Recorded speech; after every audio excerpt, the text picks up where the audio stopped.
Muy buenos días, hermanos y amigos en el Señor. Muy buenos días también a la iglesia. Estamos estudiando en la hora de la clase la carta del apóstol Pablo a los filipenses. Siempre un saludo para todos los hermanos y amigos que nos escuchan en otras partes del mundo. Gracias a Dios, pues el Señor ha dado estos medios para que su palabra sea diseminada de esta manera. Estamos viendo la parte introductoria de la epístola del apóstol Pablo a los filipenses. Y esta lección es como la hemos enunciado y titulado cuando Pablo está escribiendo a casa. Y claro, lo hemos visto así de esa manera porque según las dos clases anteriores que ya hemos tenido, el apóstol se sentía muy identificado con estos hermanos. Ahora en esta parte vamos a ver el formato, o sea, siempre les pido que tengan paciencia.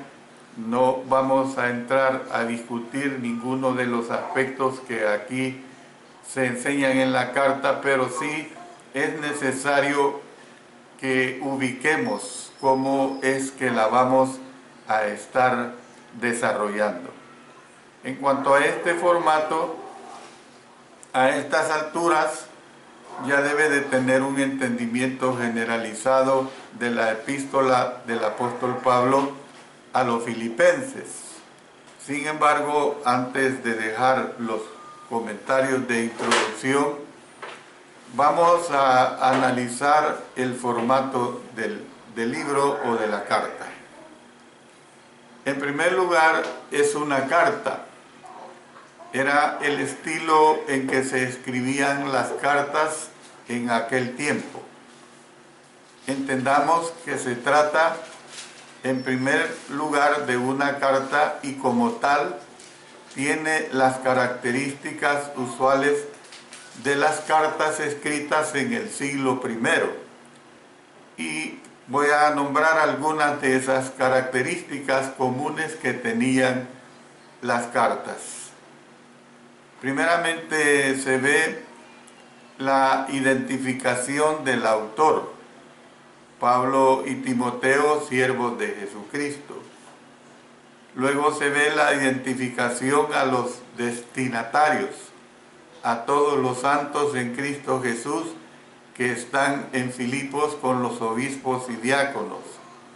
Luego se ve la salutación, o sea, el saludo. Gracia y paz a vosotros de Dios nuestro Padre y del Señor Jesucristo. Posteriormente se ve la acción de gracias. Doy gracias a mi Dios siempre que me acuerdo de vosotros, siempre en todas mis oraciones, rogando con gozo por todos vosotros, por vuestra comunión en el Evangelio desde el primer día hasta ahora. Versos 3 al 5 del capítulo 1 y además los versos 6 al 11. Y luego vemos el mensaje de la carta, o sea, el cuerpo de la carta, comenzando desde el verso 12 del capítulo 1 hasta el último versículo 23 del capítulo 4. Era corriente, pues, terminar el cuerpo de la carta con palabras adicionales de bendición y saludos. Y el apóstol Pablo hizo este estilo. Era un estilo muy propio de él, podemos decir, aunque también, como ya lo he aclarado, era el estilo de escribir las cartas en este tiempo.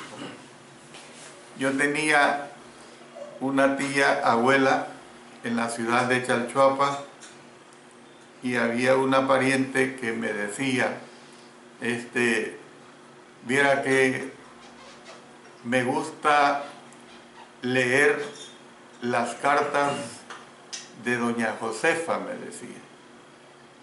porque tienen un estilo propio y ella escribía muy poco, tal vez la mitad de una página, pero daba gusto. Una redacción que tenía era innata en ella y daba gusto también porque las escribía con canutero. Canutero había un tintero y se mojaba la punta de el lápiz, por decirlo así, del canutero, y luego se escribía y su estilo era un estilo caligráfico. Entonces hay escritos que dan gusto leerlos por su forma, como se escriben. Puede que usted se pregunte por qué el nombre del autor se encuentra al comienzo de la carta y no al final, donde generalmente lo ponemos hoy. Yo en mi vida he escrito cientos de cartas y me identifico generalmente al final de la carta. Es raro, lo hago al principio cuando le estoy escribiendo a una persona que no me conoce o que tengo años de no escribirle. Le digo, soy el hermano Alexander Castellanos, para que la persona no se extrañe de quién le está escribiendo. En aquellos tiempos las cartas se escribían en rollos. La información pertinente se ponía al comienzo del rollo, de modo que tan pronto se desenrollara, el destinatario podía saber quién la había escrito y por qué la había escrito. Cuando a nosotros se nos habla de un libro, lamentablemente existe el concepto de que la forma del libro que nosotros tenemos actualmente. Y yo quiero quitarles eso de su mente. Cuando estamos hablando de los libros de la Biblia, que se les quite el concepto de la forma de nuestros libros actuales desde que se inventó la imprenta por Gutenberg, más o menos en el año 1520, en Alemania. Todo lo que concierne a la escritura bíblica fue escrita así, de esta forma, en los rollos, en los papiros. ¿Ve? Ahora bien, ¿cuál es el contenido? El libro de Filipenses no es sencillamente una carta, es una carta personal. Como tal, ella pasa de un tema a otro sin aparente organización, teniendo poco cuidado con la transición de un tema a otro tema. Pero eso no importa. Lo que importa es realmente su contenido. Entonces, lo que vemos es como una plática en la que el tema cambia sin avisar, como sucede en una conversación informal entre amigos. Es decir, cualquier compendio del libro debe, por lo tanto, ser algo artificial. Yo le puedo hacer una interrogante.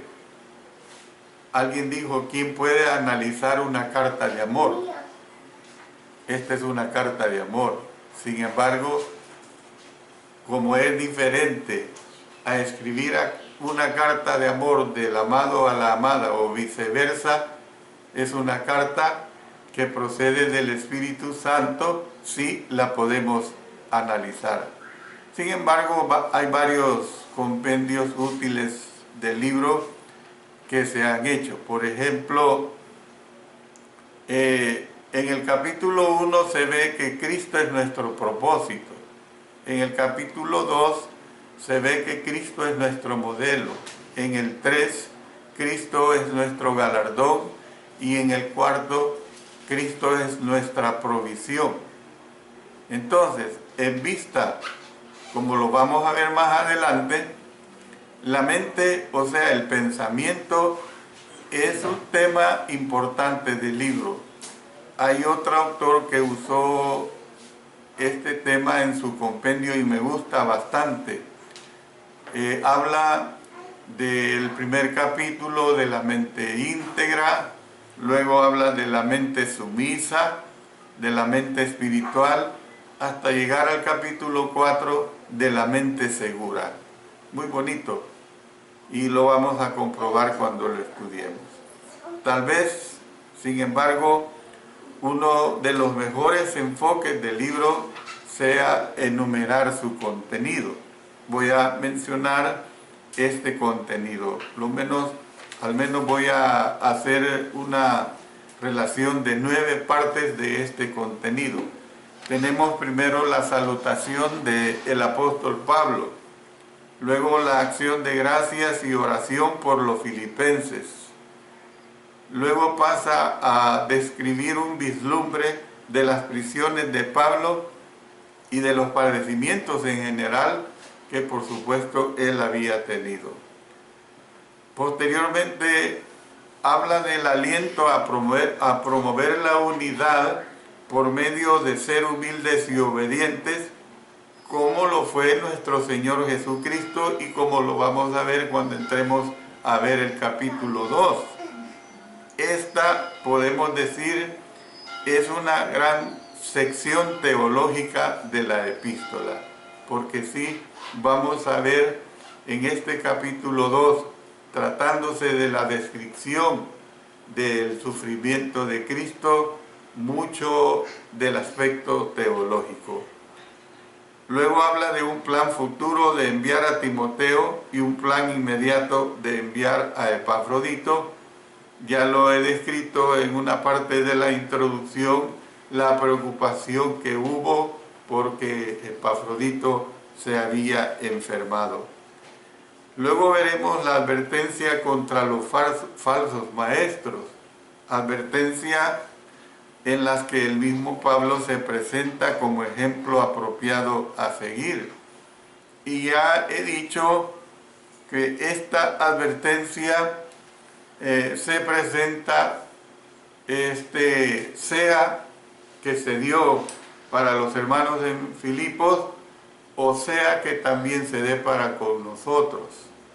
Yo recuerdo cuando aquí hace un tiempo vinieron los Andis, y en cierto modo hubo un reclamo a los misioneros de ese tiempo porque no nos habían prevenido sobre la doctrina anti, que enseña muchas opiniones que las hacen doctrina.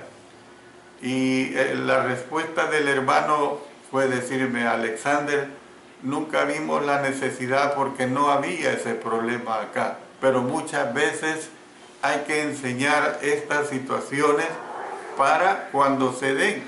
Y es lo que el apóstol Pablo hizo en esta carta. Que se dieron o no se dieron, ese no es el punto. El asunto es que los preparó, tenían que estar preparados. Luego vamos a ver una exhortación complementaria, o sea, a la unidad, al gozo y el pensar correctamente en el capítulo 4, en los versos 1 hasta el 9. Para muchos de nosotros, este asunto de los segmentos más significativos de la epístola los tenemos aquí. Luego vamos a ver la gratitud. Una gratitud expresada por el presente de ellos, con enseñanzas sobre el contentamiento.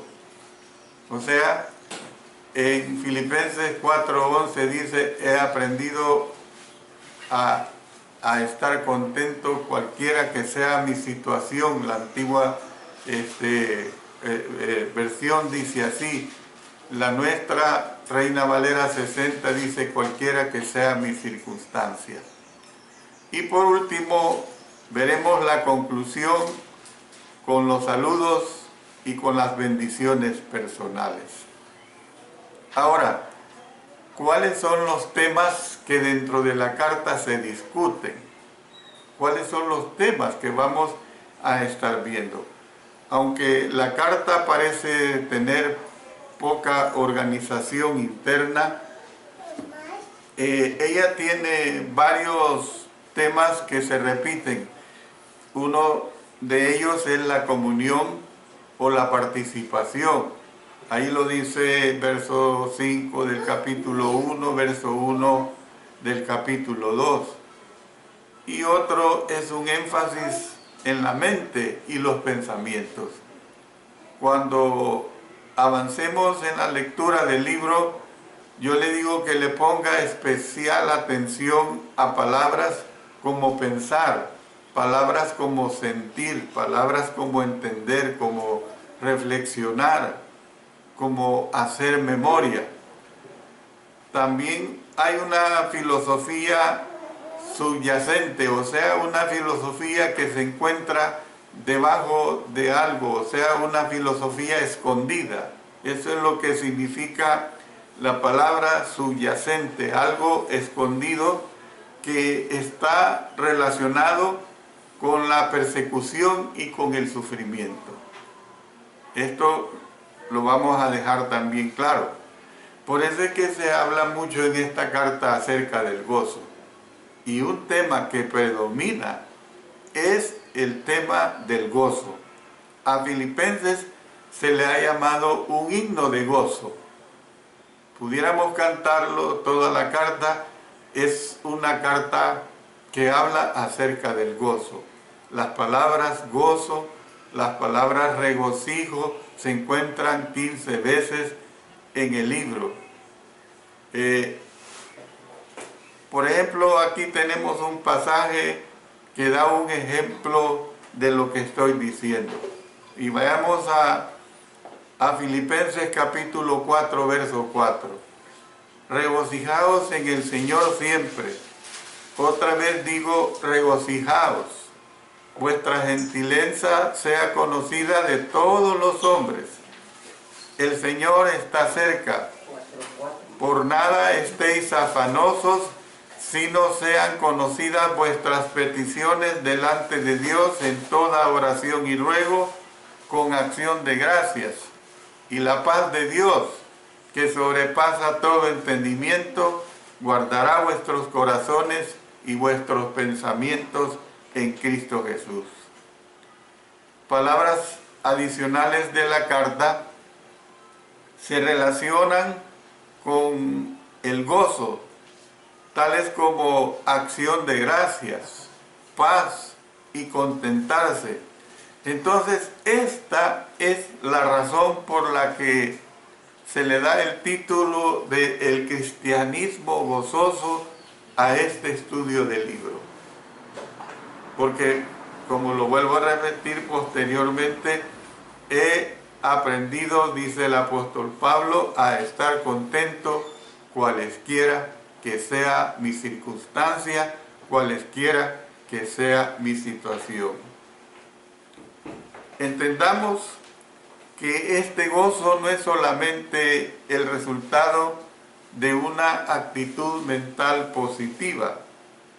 Si bien hay provecho en esforzarse por tal actitud, mucho de lo que se ha escrito sobre este tema es superficial y en cierto modo egocéntrico. El énfasis se ha hecho a menudo en la autosuficiencia, pero hay que entender que el cristiano no es autosuficiente, sino Dios es suficiente.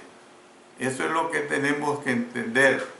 Por eso es que se dan, y no me alegro con decir esto, ni me gozo con que le suceda a hermanos o también a hermanos predicadores, que de repente empiezan a progresar en el don del conocimiento, en el don de el presentar la palabra de Dios, y se sienten pavos reales, se sienten bien ufanados, se sienten pretenciosos por esa habilidad que Dios les ha permitido.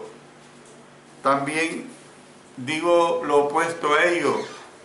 Conozco de hermanos que son tan capacitados, que son tan autosuficientes para el conocimiento y la presentación de la palabra de nuestro Dios, que tienen la virtud de ser muy humildes. Nunca hacen alarde de esta pretensión. Y eso es lo que precisamente nosotros debemos de entender. Por eso debemos de ver que antes el libro deja claro que se arraiga en Cristo. Esto es bien importante, se arraiga en Cristo. El tema Jesucristo y este crucificado está presente en toda la carta. Hay algo que lo vamos a destacar. La designación Cristo se encuentra 17 veces por sí sola. El nombre Jesús se encuentra una vez por sí solo. La combinación de Cristo Jesús o Jesucristo, sin incluir la palabra Señor, se encuentra 16 veces. El título Señor se encuentra 9 veces por sí solo. La combinación Señor Jesús sin Cristo se encuentra una vez. El título más pleno, Señor Jesucristo o Jesucristo mi Señor, se encuentra 4 veces. Entonces nosotros podemos ver pues que este título culmina en el capítulo 3:20, donde el apóstol Pablo le antepone la palabra Salvador. Y en esto doy una aclaración. Cristo es el equivalente griego del hebreo Mesías. Ambas palabras significan ungido. Y el término era usado primordialmente por los judíos para hacer referencia a los reyes. Jesús es el equivalente griego del hebreo Josué, que es una forma abreviada de Yeshua, que significa Jehová el Señor salva. Jehová el Señor salva. La palabra Señor se traduce de la palabra griega kurios, que significa Señor, que significa soberano, que significa maestro. De tal manera que en el idioma griego decir kurios y usado en el dialecto koine, cuando le estaban diciendo viene el kurios, se estaba diciendo viene el maestro, viene el soberano, viene el Señor. Entonces nosotros podemos ver pues claramente esta situación que se describe acá con suficiente sencillez. También hay alusiones a la muerte de Jesús, lo vamos a ver en el capítulo 3, versos 10 y 18. Este título culmina en el capítulo 3, verso 20, donde el apóstol Pablo le antepone la palabra Salvador. Entonces, vemos pues que se podrían citar pasajes adicionales de Filipenses para recalcar nuestra relación con Cristo. Se dice de nosotros que estamos en Él. Óigase bien, hay palabritas pequeñitas que hay que darles énfasis y que desempeñan la función de preposiciones. Entonces, nosotros, hermanos, estamos en Él, que somos de Él y que estamos con Él. También hacemos cosas en nombre de. Fíjense bien, en nombre de. Observe esta clase de terminología a medida que avanza en la lectura y el estudio de la carta, y usted lo va a disfrutar muy claramente. Una frase clave del libro es en Cristo o el equivalente de ella. Esta expresión se usa por lo menos 17 veces y otras referencias no son obvias. Por ejemplo, en el capítulo 1, verso 13, se lee literalmente: mis prisiones se han hecho presentes en Cristo. La frase en Cristo era una de las expresiones favoritas del apóstol Pablo. Por ejemplo, si vemos aquí en Romanos, en el capítulo 3 y el versículo 24, dice de la siguiente manera: siendo justificados gratuitamente por su gracia, mediante la redención que es en Cristo Jesús. Vamos al capítulo 6 de aquí de Romanos, al versículo 11. Así también vosotros consideraos muertos al pecado, pero vivos para Dios en Cristo Jesús, Señor nuestro. Él la usó para dar la idea de la relación que nosotros tenemos con el Señor. En la Nueva Versión Internacional traduce en Cristo como estar unidos en Cristo. Hay otra traducción constantemente que dice en Cristo como una unión con el Mesías. Miren qué bonito, una unión con el Mesías. O sea, una relación tan especial, una relación tan estrecha, tan íntima, que solo se puede describir por medio de decir que estamos en Él. Nosotros, como sus hijos, como cristianos, estamos en Él. Un cristiano vive en Cristo, como yo le puedo ilustrar como un ave vive en el aire, como un pez vive en el agua y como un árbol está arraigado en el suelo. Un cristiano es diferente de los que le rodean porque siempre está consciente de la presencia circunstante de nuestro Señor Jesucristo. Entonces, en una manera conclusiva puedo decir lo siguiente. Vamos a estar estudiando el libro o la carta del apóstol Pablo a los hermanos en Filipos. Fue una carta dirigida para ellos, pero fue una carta también que es dirigida para nosotros. Había un hermano que una vez le dijo a su madre, un hermano predicador, le dijo: madre, voy a enseñar a partir del próximo domingo la carta del apóstol Pablo a los filipenses. Y la respuesta de su madre fue: me encanta mucho esa carta, pero lástima que muchas veces no vivo como nos dice la carta. Y esa es la realidad. Por eso, hermanos, tenemos nosotros pues que entender claramente esta situación. El capítulo 4 dice: regocijaos en el Señor siempre. Haced esto sin murmuraciones. He aprendido a contentarme cualquiera que sea mi situación. Entonces, estudiar este libro es un desafío para nosotros y pueda que lo sea para cada uno de los que nos escuchan en otros lugares.